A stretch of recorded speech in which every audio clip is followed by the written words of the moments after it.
see thanks, Thomas. So great to see such a great crowd online today.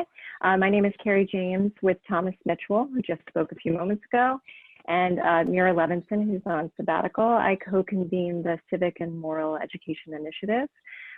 For a decade, CMEI has been hosting convenings at Hugsy to share research on timely topics related to civic and/or moral education.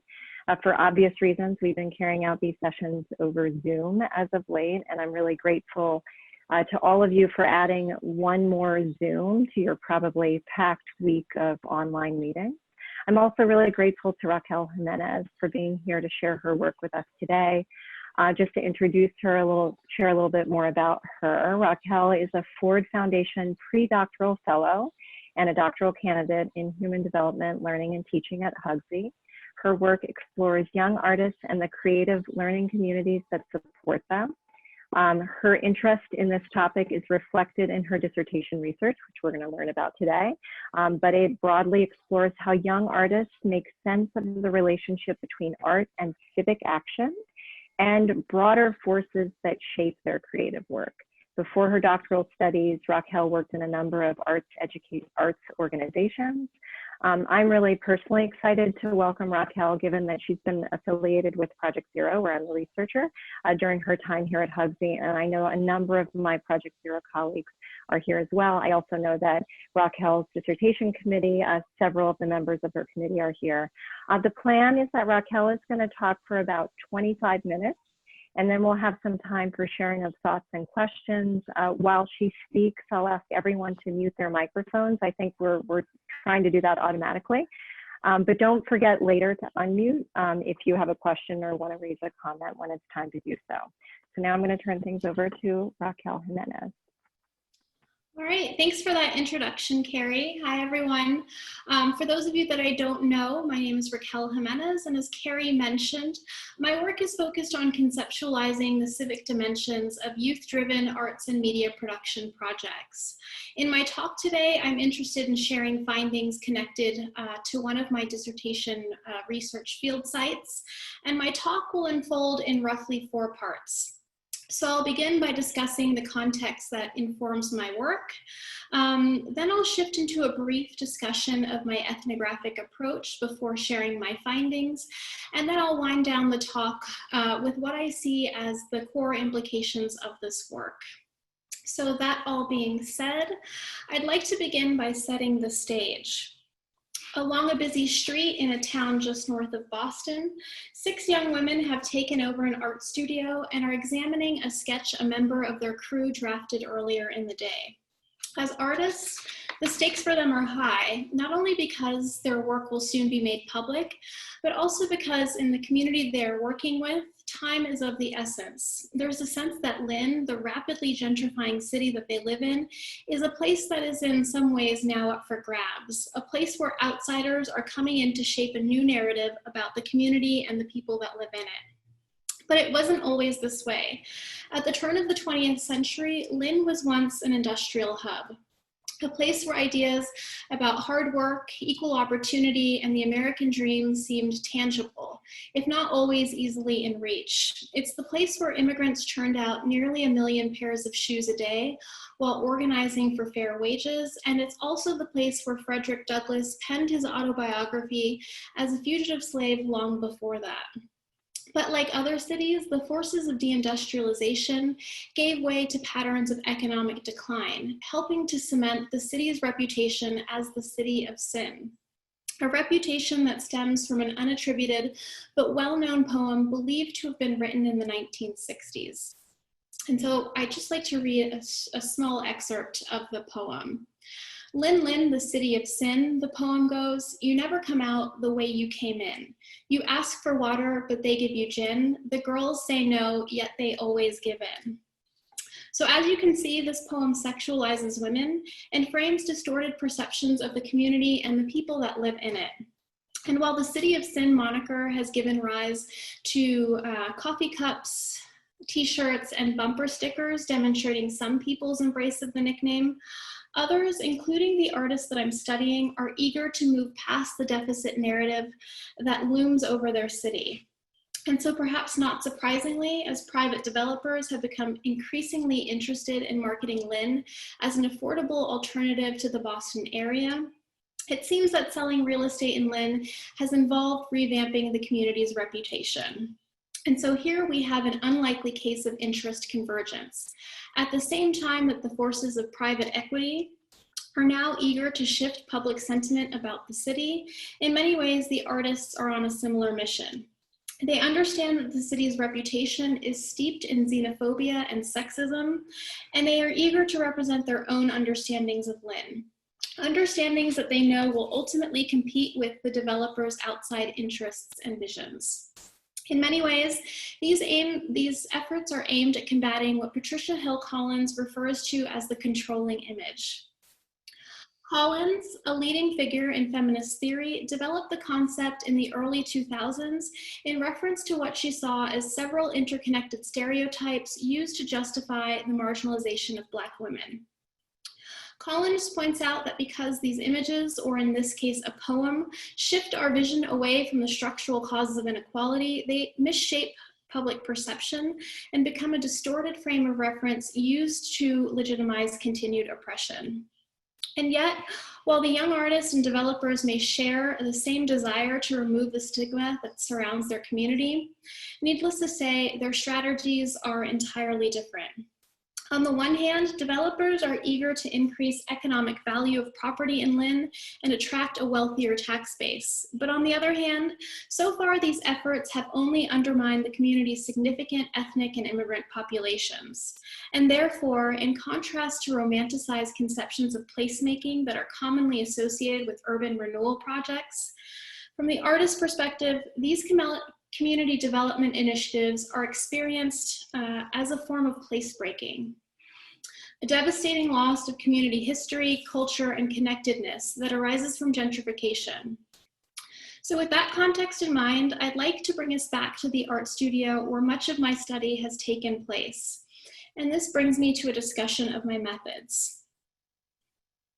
Over the past 2 years, I have been studying youth participation at a community arts organization located in Lynn, a community that is 49% Latinx, 18% Black or African American, and 7% Asian, predominantly Southeast Asian. 35% of the population is foreign-born.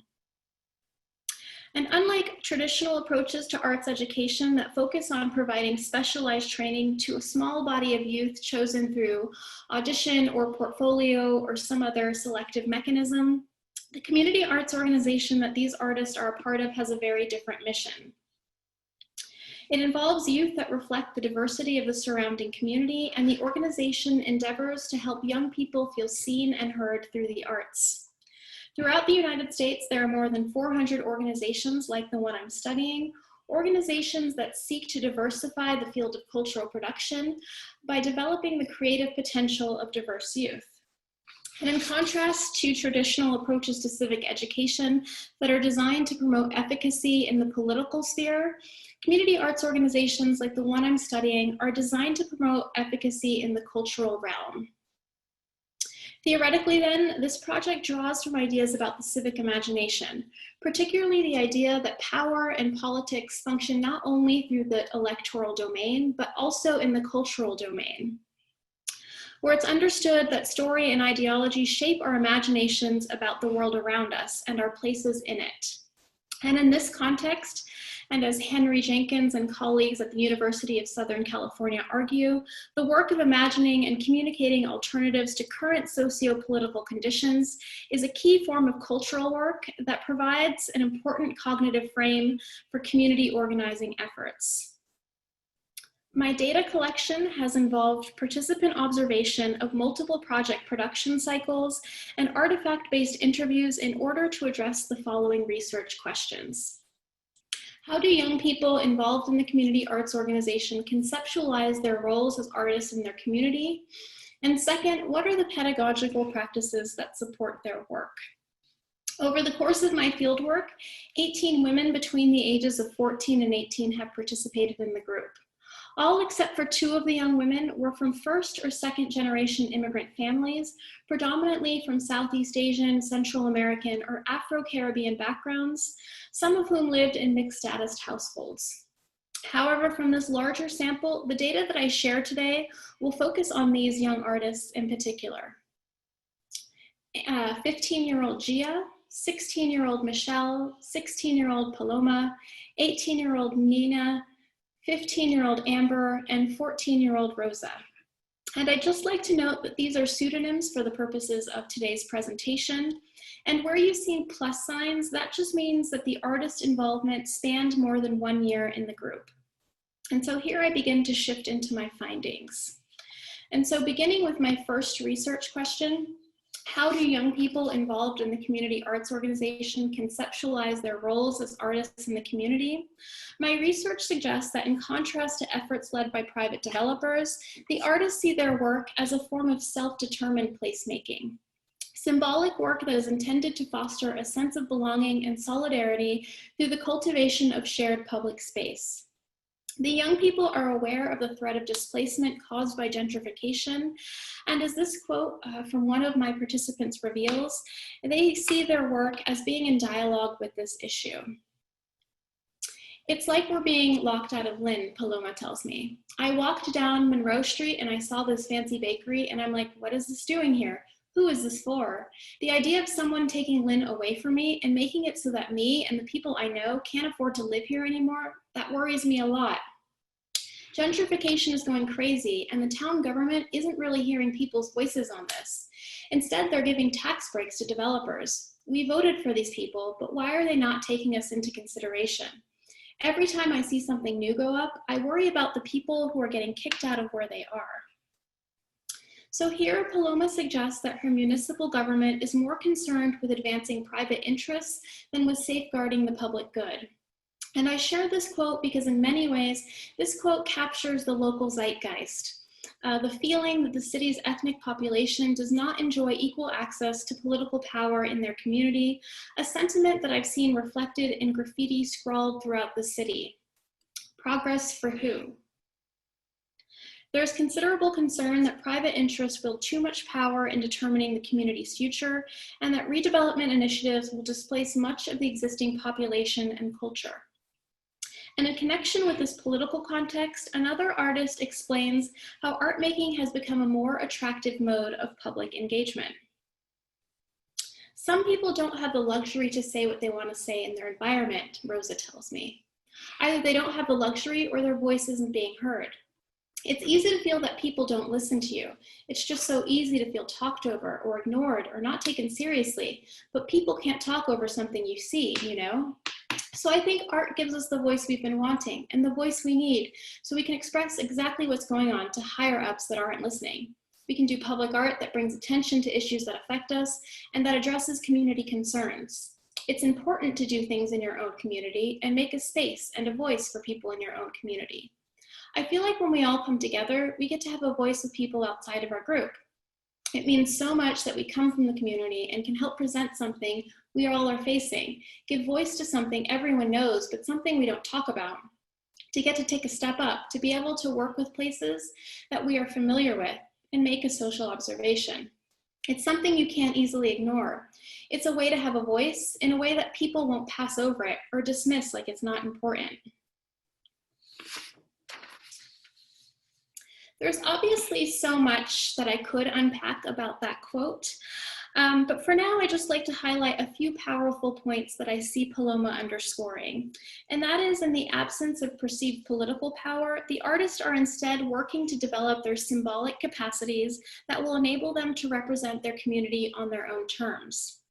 Through muraling, the artists see their symbolic work as a way of reclaiming place, the physical dimension of community belonging, as well as space, the psychological dimension. In many ways, they are working to bring imaginative alternatives to an existing space, and the tacit logic that guides their work seems to be that if their understandings become part of the public imaginary, their ideas will then help reshape the narrative that surrounds their community. And to that end, the artists were commissioned to develop a mural that speaks to themes of female care work and community stewardship in one of their most recent projects. drawing on aesthetic inspiration from women-led artist collectives in Latin America, work that often marries realism with elements of fantasy to create real-world spaces of wonder. The young artists hope that their creative work will allow them to make visible the kinds of feminine labor that are so often invisible, a goal that they refer to as feminizing public space. And so here is where I begin to shift into findings related to my second research question. What are the pedagogical practices that support their work? And to address this question, I'd like to return to the studio once again.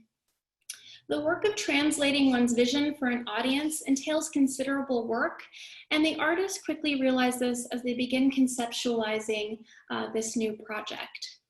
A few minutes before calling quits on their first full day of work on this project, conversation turns inward as one of the muralists begins questioning whether the group's efforts will effectively translate to the public audience they've been imagining. If I'm going to be completely honest, one of the women says, I don't think anyone's going to see any of the actual story. They're just going to walk by the mural and be like, oh, that's a nice painting, and take a picture and keep it moving. I don't think any bystander will walk in and say, oh, what's that about? Following this, an animated discussion unfolds as the artists work to identify the technical and aesthetic means needed to translate their creative vision.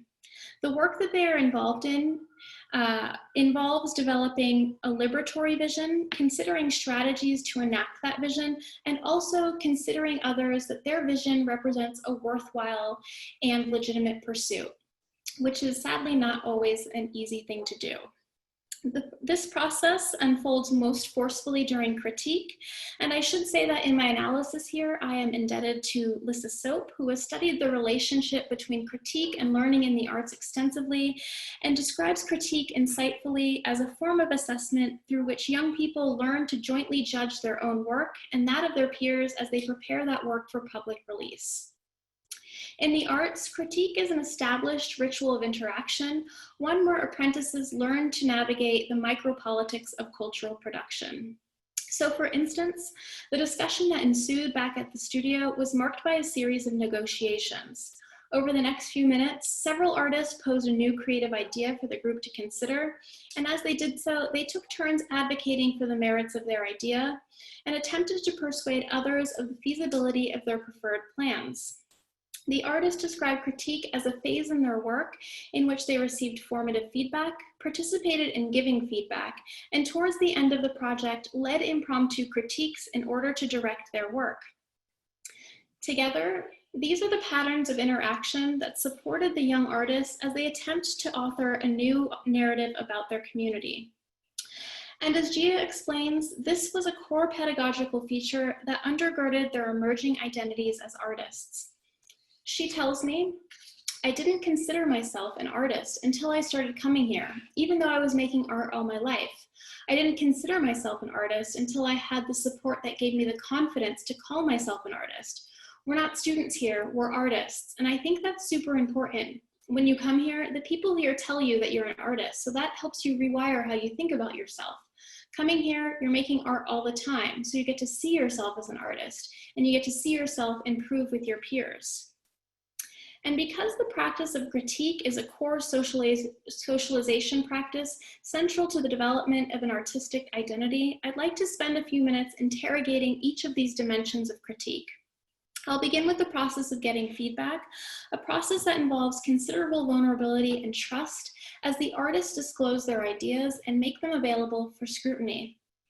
But as 14-year-old Rosa suggests, the return can be worth the investment.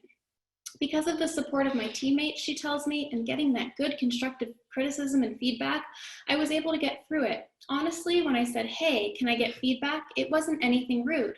They gave me advice and suggestions on how to fix it. And how to feel better about what I'm doing. That's the most important part. It wasn't that people were shutting down my idea. They were kind of transforming it into a new idea to mix their idea with my idea.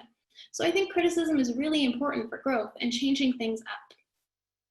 In turn, the effective and intellectual support that Rosa describes provides her with a sense of competence and forms the basis for a sense of intellectual belonging in the studio, a key factor in promoting more active forms of participation in the process of creative production. And we see this reflected in Amber's comments as she discusses participating in giving feedback, a form of participation that deepens her engagement in the group. A big part of our group is that we all have input. After we finish something, we usually call everyone over and get opinions, like how we can change it and make it better. And we also see this sentiment echoed by Nina, who tells me, I felt comfortable enough to share my ideas with them and comfortable enough to tell them this is what I like, this is what I don't like, and maybe we should work around it. I felt comfortable enough to share my opinions, and they felt the same way because it was an open space. And here we see that unlike school-based assessment practices, the practice of critique positions each member of the group as a valuable source of knowledge and expertise. And as a result, the artists describe the studio as a more egalitarian space where they have the authority to define and pursue their own goals for learning and cultural expression. So for instance, as Paloma suggests, the whole time we were doing things that had to pertain to our ideas and opinions. If we wanted to keep our idea, then we kept it. And so in many ways, these narratives suggest that critique encourages the process of artistic identity development by developing a sense of connectedness to each other, to mentors and the larger art world, and also by promoting a sense of competence, by communicating respect for their ideas and sources of cultural capital, and by reframing mistakes as a natural part of the artistic process rather than a personal shortcoming. And finally, and I think maybe especially important in the arts, by promoting a sense of personal creativity, giving young people autonomy and support to define and enact new visions. And because the structure of critique is designed to support this process of cultural creativity, the artists were given exceptional latitude to draw upon their own ideas, diverse funds of knowledge that were not always encouraged at school, a phenomenon that they provocatively referred to as keeping their ideas. Interviews with the artists at the end of each project production cycle underscored the perceived significance of keeping ideas along two key dimensions. First, there's the personal significance. I definitely feel proud about our work because a lot of my ideas were incorporated, and not everywhere that is true. I'm grateful for that because I've been a part of some groups where it's like democracy, but it's not really welcoming of everyone's ideas. Like Michelle, the muralists describe feeling a sense of accomplishment that stems from their authority within the group, authority that they then use to negotiate the co-construction of personally meaningful ideas. And in a way, this brings me to my second point. At issue here is not just the somewhat cliched notion of voice, but rather the idea that the artists are strategically leveraging their voices to have an influence in their community through their placemaking work. Influence that is centered around regaining control of the controlling image and shifting the distorted gaze that has produced a deficit narrative of their community. As one of my participants explains, having a group like this is a good way for me to tackle things I didn't think I could. Ideas that I've held in my head for who knows how long about where we're all from and who we are. Growing up in Lynn, I feel that a lot of people like to look down on it. But art helps us tell our stories, especially murals because they are huge and take up space. And for us, we're trying to pave a way for women to take up space and to step into something new. And continuing this theme of tackling ideas, Nina explains that when you're making constant choices about your artwork and your intention, you're making something happen. And I think that sort of decision-making as an artist, you're making things people can see, things people haven't seen before, and you're developing skills to make other people think. And this brings me to my discussion. While controlling images can be a powerful tool in reinforcing the cognitive frames that shape public imagination, the same can be said about liberatory images. And it's not hard to see examples of this in contemporary public art. So for instance, these are images of Kara Walker and her sculpture, The Marvelous Sugar Baby. And I show these because here we see an artist using the representational tools of her craft to challenge symbolic boundaries and our assumptions of who gets to be positioned as an icon in public discourse. Through this practice, Walker is inviting us to take a more critical look at history and to see, think, and act in the world in new ways. And in many ways, I'd argue that the work that these young artists are doing is the same. Rather than succumb to an image of Lynn as the city of sin, a narrative that sexualizes women in the community, these young women are using the representational tools of the arts to shift the narrative. They are working hard to challenge images of Lynn and perceptions of women in their community. In many ways, they are trying to carve out a sense of place and space for women who look like them. And this leads me to what I see as the core implications of this work. Of course, there is now widespread agreement in education that schools must engage learners' cultural experiences as resources for learning and for fulfilling the full promise of schooling in a pluralistic democracy. In other words, we understand that diverse learners come to school with funds of knowledge that differ from the cultural logics upon which schools are founded, and we view culturally sustaining pedagogies as a key strategy for promoting greater equity in education. And yet, while culturally sustaining pedagogies commonly center the heritage practices of diverse learners, we must also recognize that culture is dynamic rather than static. And in many ways, to truly sustain culture is to assure its continued development and evolution. And as educators, it's crucial that we help learners develop the capacity to build on and extend their cultural practices in new ways through cultural work, and arts education has a vital role to play in realizing this vision. As my findings indicate, through arts-based cultural work, we engage in representational practices that help us challenge oppressive symbolic boundaries, make sense of our experiences, and to quote one of my wise interlocutors, to make things that we haven't seen before. In turn, these practices help us sustain our sense of connection to our communities and allow us to imagine and enact self-defined futures. Yet, at the same time, as a society, we have often reserved formal arts education for a small body of privileged youth, and we rely on specialized cultural institutions to classify certain forms of creative expression as art, often resulting in exclusionary ideas about who counts as an artist and which cultural practices should be recognized as art. But when we see art through this exclusionary lens, we miss out on opportunities to honor and amplify a fuller range of creative practice, practices that are essential to fostering a more robust, imaginative, and just democracy.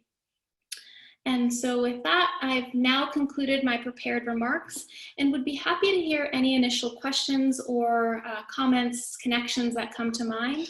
But what I'd like to do, if it's okay, is invite you to share your thoughts online using the link that's on the bottom of the screen. I'll also dump this into the chat. And what I'd like to do is maybe spend about 5 minutes here collecting your thoughts. And then Carrie has generously agreed to facilitate a conversation based on these materials. And so while you get started on that, I'd like to spend a few moments thanking some special people. First, the members of my dissertation committee, Karen Brennan, Howard Gardner, Roberto Gonzalez, and Lissa Soap, who have supported this project even in its most nascent stages. I'd also like to thank the Germanicos Family Foundation, the Ford Foundation, and the National Academy of Sciences, who have so generously supported my dissertation research. I'd also like to thank Liz DeRising, Anne Germanicos, and Keita Swabek, whose early support and encouragement allowed me to get this project off the ground. And finally, I'd especially like to thank all of the young artists that I've worked with who have made this project so rewarding and fun to work on over the last couple of years.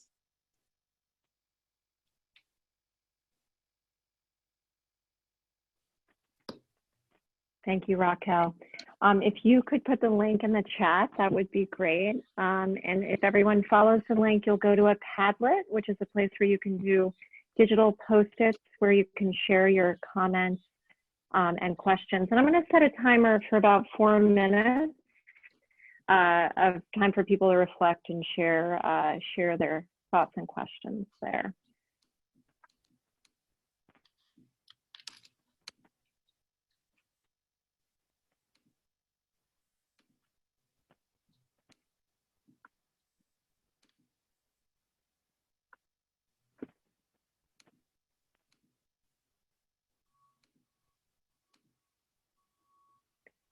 Raquel, I can't see the link in the chat. Yeah, I'm still working on it. Okay, there we go. Okay, you know what? Great.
So while people are sharing their thoughts, I want to open up the conversation and invite members of Raquel's dissertation committee to share any initial comments or questions they might have.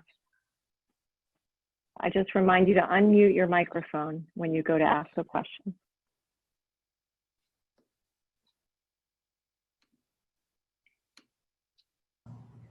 I'll certainly defer to Howard because I had an opportunity to get a preview of this talk. So I don't know if Howard had some initial reactions or questions to share. Carrie, did you see my question?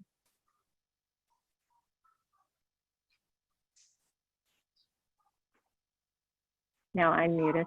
All the questions are anonymous, Howard, so I can't tell which question is yours. Do you want to verbalize your question? Okay, I said it shouldn't be the first one because it's a tough one, but we're among friends. What this question says is, if you, Raquel, were presenting this as a job talk, and you were asked, this sounds to me like advocacy and not like scholarship, how would you respond? Yeah, interesting.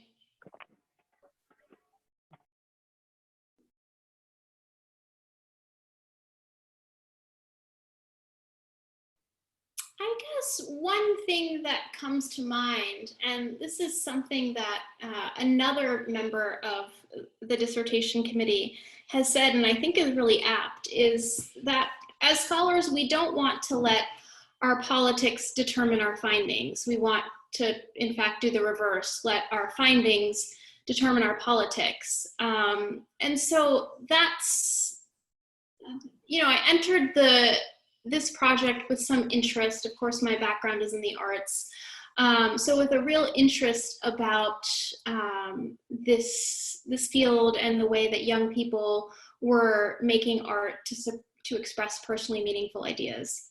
At the same time, I was also incredibly skeptical because I think often art is treated like, you know, a magic black box that you can introduce into any setting and something great will happen. And the truth is much more complicated than that. And I think some of those complexities, you know, I'll get to share in my full dissertation. But overall, you know, I've been guided by young people's reflections on their experiences. And of course, in relationship to the very specifics of the context that they're working in. And so I think that in many ways I've sampled a unique case, and there are some particular reasons why I think that that is the case. But my findings are my findings.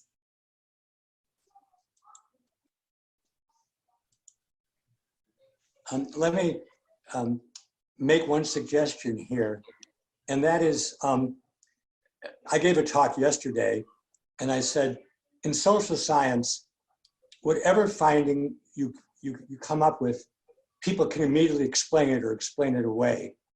So I think one way to set this up would be to say you went and you did this case study, and there were a number of different things that you might have found. And that way you build up attention in people, because people don't really know what it is that you're going to find until you tell them. And of course, the more you can surprise people, the more they say, this is really interesting. Mhm. So you might try to think about what are any of the number of things that could have occurred. I suspect that the pedagogy here is incredibly important, and yet in your presentation today, you underplay that. And I think that's one way in which you don't want to produce people who are just a carbon copy of their teacher. And so it's very hard to create a certain kind of atmosphere, but not at the same time dictate a certain sense of certain kinds of lines, so to speak. And I think you have that there, but I would encourage you as you go beyond friends to sharpen what it is that you might have found and what it is you didn't find. Okay, thank you.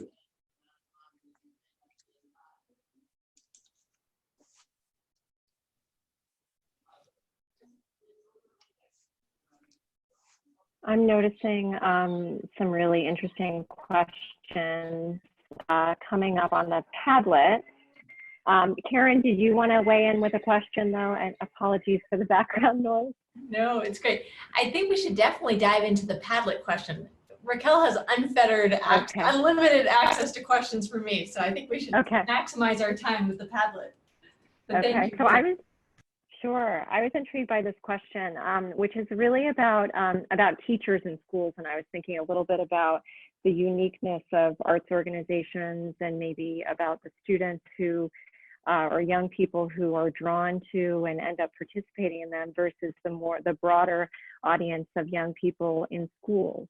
And so this question is, what recommendations would you have for teachers who don't teach arts specifically, so teachers in schools, but who want to give space to students in their classrooms for meaningful creation, collaboration, and critique, especially if they hail from communities that are different than those of their students? So any lessons learned from your research for what happens in schools on this particular question? Yeah, I would love to be able to answer that question, but I would be, it would be so hypothetical and I would just sort of be spitballing. At this point, I don't feel comfortable articulating recommendations for a context that is so radically different than one that I've studied. But it is an important question, and it's one that I've thought about, and one that I just need to continue thinking about further. I appreciate the question, though. Yeah, I think there's a related question here. I mean, I can appreciate it. It is challenging. I think there was a related question here about the individuals in the educators within the organization. If you could say a bit more about the conditions under which and the kinds of supports provided beyond what you shared in your, who were the individual adults maybe who ran the organization and what roles did they play in creating the context for this work that these young artists have done? Yeah. So this organization is staffed by professional artists and trained art therapists. And so I think with that lens, that does give them some pretty specialized knowledge just about the domain of the arts, but also the socio-emotional development of young people. Some of them have come from working in a public school context. And what I've heard from them that was intriguing is they didn't feel like they were operating in that context. They didn't feel that they were able to have the kinds of relationships, specifically less hierarchical relationships with students that they felt was really key to the co-construction of creative work.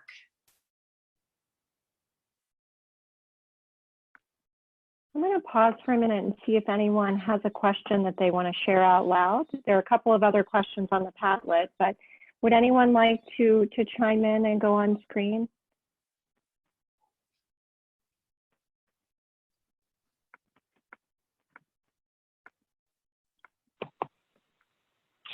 I see Elizabeth raised her hand in the participant window. Yeah, that's me actually. Yes, so I'm Liz.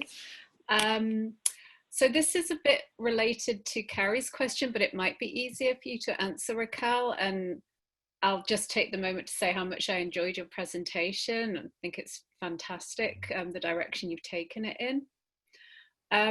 So I remember in our early conversations, which seems like a long time ago now, and you pointed to it today, that the girls contrasted their experience in the art studio with their experience at school. Mm-hmm. And I wondered over time if you observed that their experiences in the art studio were in any way helping them with their academic studies, or just in some ways increasing the gulf between what was happening in their formal schooling and the experience that they were having there, and in some ways maybe even making it harder for them. Just wondering what you think about that. Yeah, I think for the first part of your question, in terms of was it helping them in school? No, I don't think so. There were a few members of the group that were already quite strong students, and then, you know, a big range. Some others that really had a tough time in in-school environments.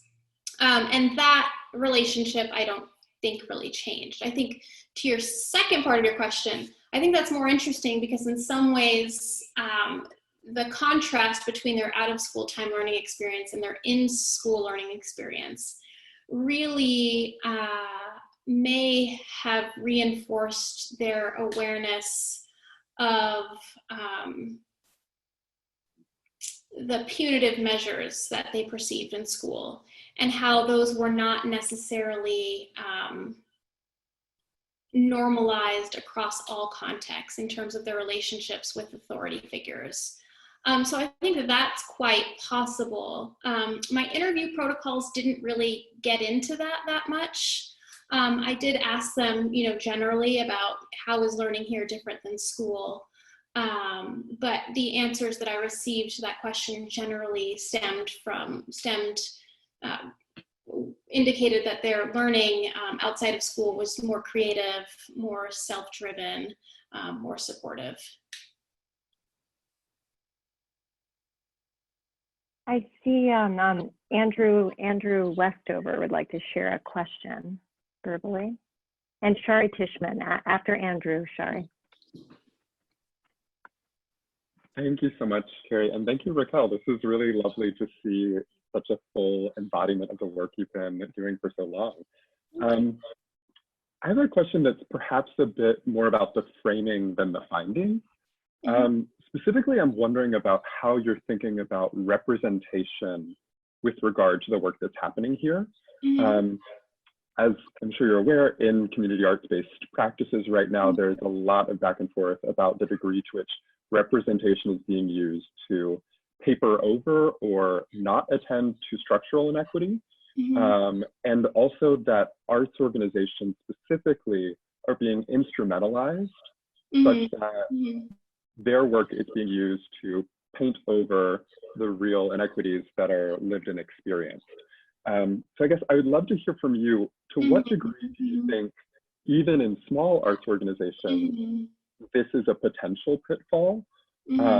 And to what degree might actors in these spaces, even if they're good actors, be able to push back against the forms of instrumentalizing their work or using their words to hide or obscure oppression that otherwise happens for the communities they engage with? Andrew, can you just repeat that last part of your question? Yeah, how the folks who work in these spaces might be able to push back against or work to ensure that their work isn't instrumentalized to further either the oppression of the communities they engage with, or to hide or paper over the oppressions that they see.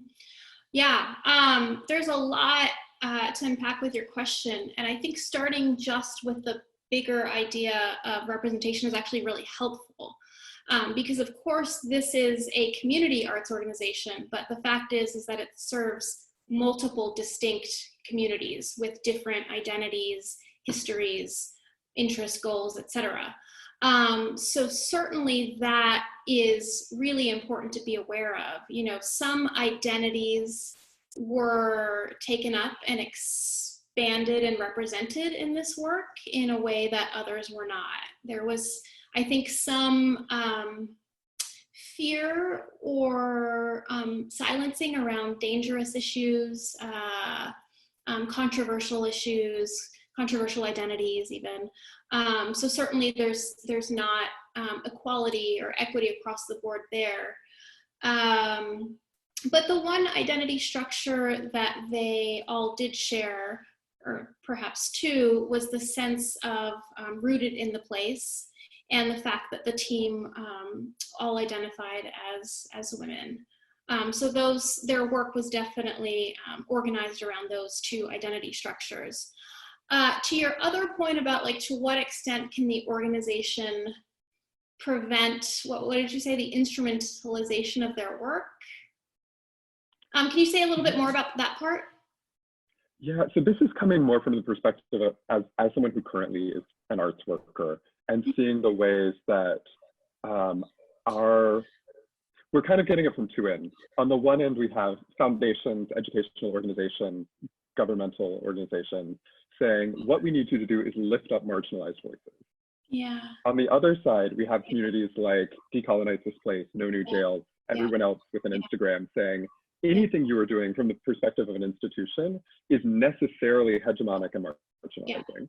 And that's not just us from the position we're operating in, that's very much anyone I know who works in art that thinks about this to any degree. So I'm wondering how you see this playing out for this particular community. Yeah, well, you've hit upon the $1 million, maybe even $1 billion question for me, because at the same time, and this is true, I think, because of the way that cultural policy in the US exists, and it's supported by third-party funders. We don't have a robust public funding ecology. And so community arts organizations face enormous pressure to advance the public good, often while satisfying private agendas, right? And so that is a huge tension. And I've noticed that there is some hesitance, again, to pursue controversial issues. I think because there's concern about not only the community, but what will funders think. So that shapes the work. I mean, what you're talking about 100% shapes the work. I don't know, though, that is a tension that can be resolved finally and forever. I think it's just kind of managed on a case-by-case, project-by-project basis. Shari, do you want to jump in now? Don't forget to unmute your microphone. Can you? Yeah. Great. Okay, thank you. Well, first of all, Raquel, what a pleasure it was to listen to your beautiful and rigorous work. Really, really a pleasure. So thank you for it. This question is getting a little bit more into the details, but I was really struck by how you talked about the role of critique in what sounded like the development of agency, or certainly, and I think that's really exciting, and it certainly resonates with my own observations of the power of critique, both in art settings and arts-like settings. I wonder if your findings delved into that a little bit more. I'm wondering how the development of that community of critique worked, whether that was, just smooth sailing, whether coming out of a school environment, perhaps antithetical to that, raised some problems, whether the young women's development was uniform or different. I'm just curious about that. No, it's a really insightful question, and to answer your question the most direct way possible, no, it is not smooth sailing. So this is radically different than the sort of intellectual demand / opportunities that are made in schools for young people. And so becoming socialized to this practice is a practice in and of itself, and it's introduced incredibly carefully. Most of the times the language used to describe it is feedback, and there's a wonderful teaching artist at the organization that explains it as, look, if you have a really good friend, you want your friend to tell you the truth and to, you know, give you advice and tell it like it is.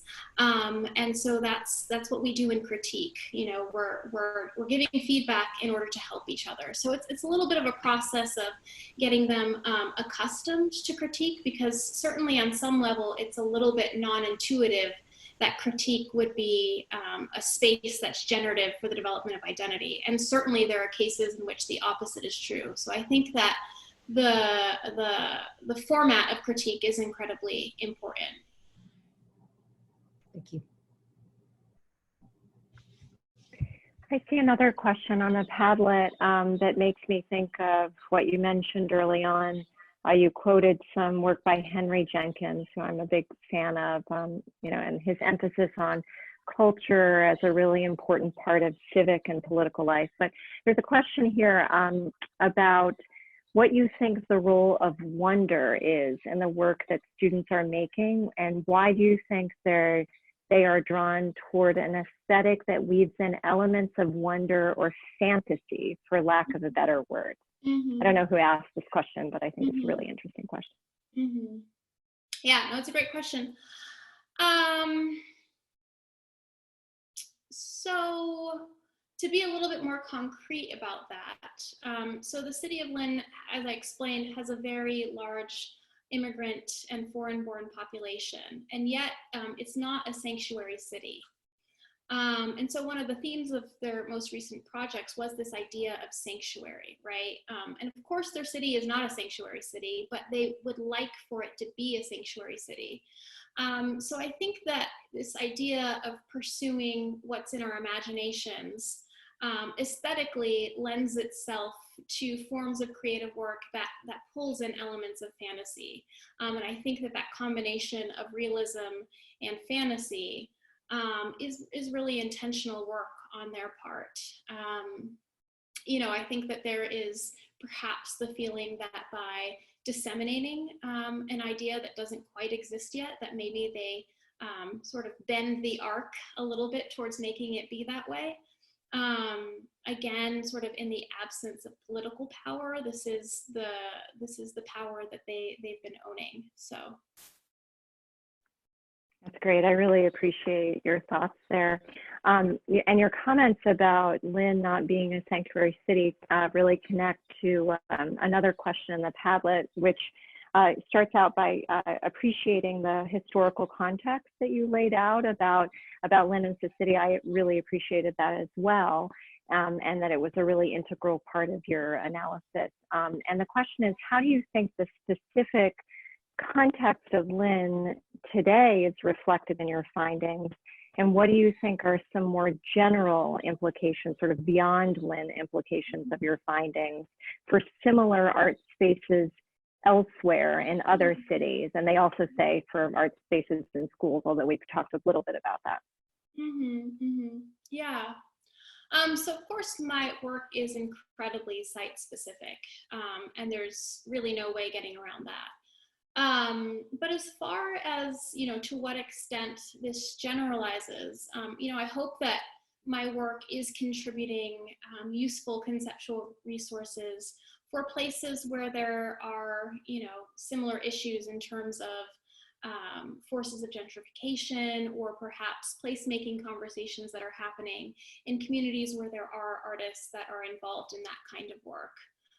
So perhaps a little bit of theoretical generalization there. As far as other implications, I guess depending on your perspective, the conversation about the relationship between art and civic engagement is either emerging or being reinvigorated. But what I've found in my study of that literature is that relationship seems to be a little bit under-theorized, particularly with regard to pedagogy. So I hope that my work makes a contribution in that regard. Great, thank you, Raquel. We are almost, I think, basically at time. And so I want to express my appreciation for everyone who came today online to participate, and to Raquel for sharing your beautiful work. Congratulations. I think this This is marking the end of your doctoral journey, and just thank you so much for sharing a bit of it with our community. Sure. Can I make one request? If you feel comfortable, could you turn on your camera? And I'd like to do just a screenshot of folks that participated. I think that'd be a fun artifact to collect. That'd be awesome. You might have to, there are 2 pages, or at least I can't get everyone on the same page. There are 26 people still in the chat, but we had up to 36. Hi, friends. Okay, thanks for humoring me. I appreciate it. Hi. Fun. Okay, cool. Hi.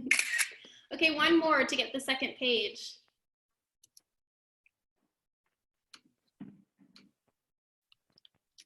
Okay. Perfect. Thanks, guys. Thank you so much, Raquel. Everyone be well.